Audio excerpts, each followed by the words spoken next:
Čau visiem! Ir atkal jaunais video klāt, un es vēlējos jums izteikt ļoti lielu paldies par jūsu atsaucību par to, cik daudz no jums bija uzrakstījuši šos komentārus par to, kas jums garšo un kas jums negaršo. Tas bija vienkārši wow! Man bija ļoti liels pārsteigums, un es vismaz beidzot uzzināju, ka ir vēl kāds, kuram garšo lakrica. Bet arī to, ka manas garšu kārtiņas vienīgās nav tādas dīvainas, un ka es neesmu vientuļ uz šīs pasaules. Bet tas ir labi. Un šodien būs tāda ļoti interesanta lieta. Tas ir izaicinājums, kur Guntars uzrakstīja vienkārši kaut kādus teikumus uz lapiņām, un es viņus nezinu, man ir mazākās nojausmas, kas ir tajos. Un ir 5 darbības, kas man būs jādara. Es izvilkšu vienu teikumu un darbību, kas man būs jādara. Tātad darbības ir uzzīmēt, attēlot, norepot, es vairs neatceros, ko es tur rakstīju, bet, darbības ir tādā stilā. Tā kā, es domāju, ka mēs varam sākt, un tas ir pilnīgi spontāni, tāpēc sāksim. Un vēl viena lieta, ko es gribēju pateikt, redzēt mans matus, cik viņi ir skaisti. Labi, viņi izskatās diezgan blondīgi, ja viņi ir izbalējuši, bet es drīz krēsošu matus, un viņi būs nedaudz savādāki, tā kā jūs varēsiet redzēt un novērtēt to. Un tagad tātad pirmais, es nezinu, ko man vilkt pirmo teikumu vai darbību. Vilksim darbību. Tātad man vajadzēs ar šo teikumu viņu norepot. Tā ir vēl ko Guntars tur sarakstīts. Es ceru, ka tur nav nekas briesmīgs. Veca kaza. Nopietni. Nopietni. Manreiz bija veca kaza, kurai bija ļoti maza. Viņa bija manā mājā, viņai bija dīvaini kājas, reps, kazas reps, ļoti jauks reps. Jā. Nākamais, kas man būs jādara, man būs attēlot. Tātad jāattēlo, un kas man būs jāattēlo? Man būs jāattēlo, es flirtēju. Kā tā var veikties?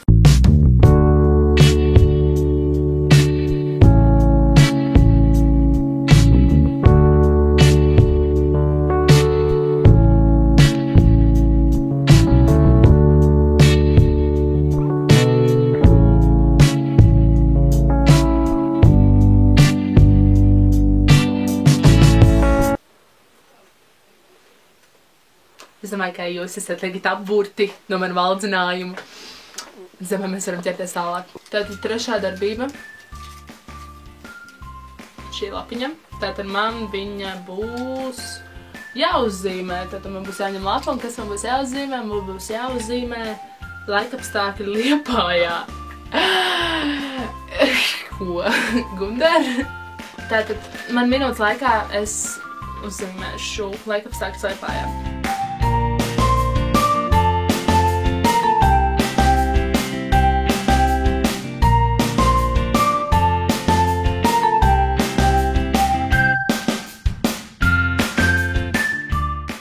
Tātad minūte ir pagājusi. Es tā čītoju, es nevienu neskatu. Ok, tas nebija domāts tā, bet... Tad redziet šajā zīmējumā, tas ir bezvēja stāvoklī, tad, kad ir aizvējš.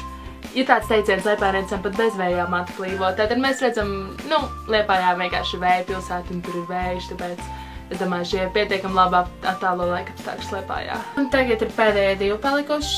Un jāvelk. Tātad, kur no šiem 2 lapiņām? Tam šo. Un tas ir... Es vēl neesmu darījusi. Tātad šis teksts būs sākums reklāmas rullītim. Es ceru, ka tur ir tikai 1 lapiņa. Nē. Hotdogs uz tilta.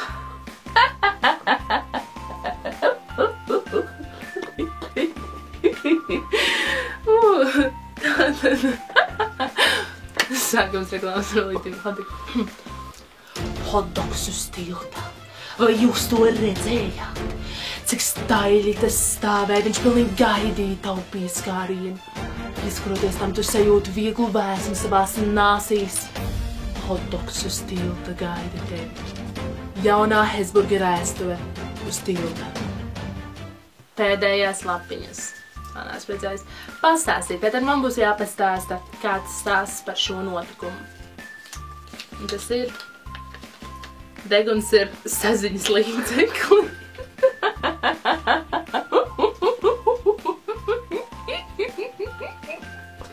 Saziņas līdzeklis. Reiz, senos laikos, dzīvoja kāda meitenīte vārdā Justibela.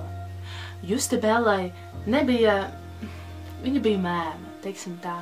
Viņa nevarēja ar cilvēkiem sazināties, un mamma viņai nebija iemācījusi zīmju valodu. Viņas zīmes bija deguns. Un tas, kā viņa darbojās ar savu degunu, un tas, kā viņa pieskārās citu deguniem vai arī lietām. Respektīvi, viens sitiens par tavu degunu nozīmē, es tev mīlu. Iedomājieties, katru reizi, kad viņā iepatikās kāds puisis, viņa piegāja pie viņu un skatījās ar valdzinošu skatu. Vēl ļoti svarīga lieta ir tas, ka viņa gribēja ēst, un tad, kad viņa gribēja ēst, viņa piegāja pie mammas, viņa bija uzturnējis deguna muskuļus, un arī šādi. Tas nozīmē, mam, es gribu ēst.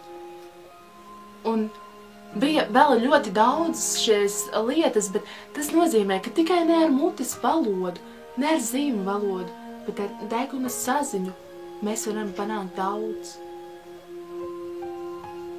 Tātad tas bija arī viss. Paldies, ka jūs skatījāties un nospiežat laiku, ja jums patika šāda veida video, jo es sen nebiju tādas taisījusi. Un arī nospiežat laiku, ja jums vienkārši patika, ja jūs vēlaties redzēt tādus vairāk. Un šeit būs poga subscribe, ko jūs varat arī mani abonēt, ja jūs to nesat izdarījuši. Un jūs varat rakstīt komentāros, kas jums patika, kas jums nepatika. Un es gribētu, lai jūs varbūt izdomājat visu neloģiskāko teikumu, kurš reizē būtu arī sakarīgs. Kur nebūtu nekādi tur, vārdi.